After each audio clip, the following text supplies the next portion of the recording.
this video, we're going to be going over the drop conditioning.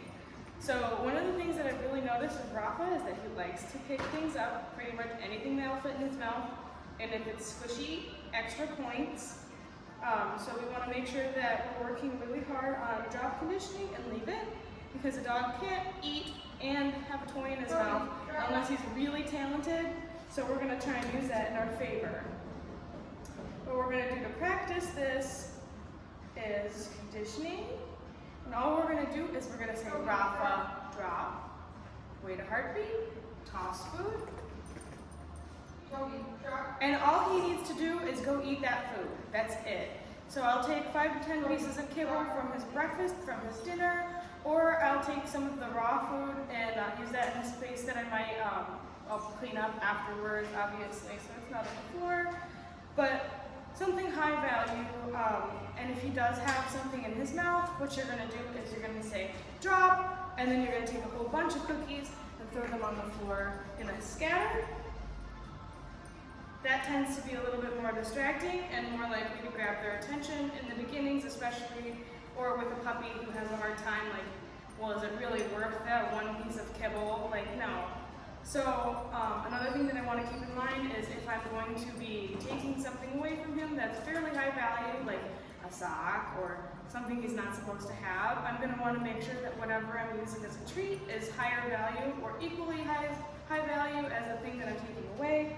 So I'll use something like Fresh Pet, his bra, or any of the duck treats he likes a lot, or the freeze-dried liver, whatever. I would just keep little bowls of them around up high where he can't reach them, or wherever, if you have a young kid, wherever they can't just knock them over, and just be ready for him to just pick something up, and at any moment you can just reach in that bowl and say drop, and throw a whole bunch of food on the ground.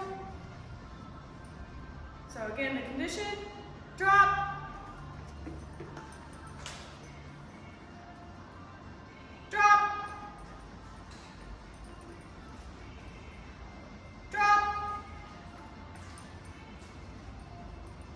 yes. Drop, one more, drop, yes. And I'll give him something a little more interesting to drop, Rafa, yes, drop. If we don't want him to turn around and run away with it, we do not want to take it out of his mouth without giving him something else, because then he's going to start building possession, and we really don't want that. So if he has something that you don't want, like this toy, what I'm going to do is I'm going to say, Rafa, drop! And actually, at the point he is, I probably don't need to use a whole handful of food. I still do, though, just to keep that value real high.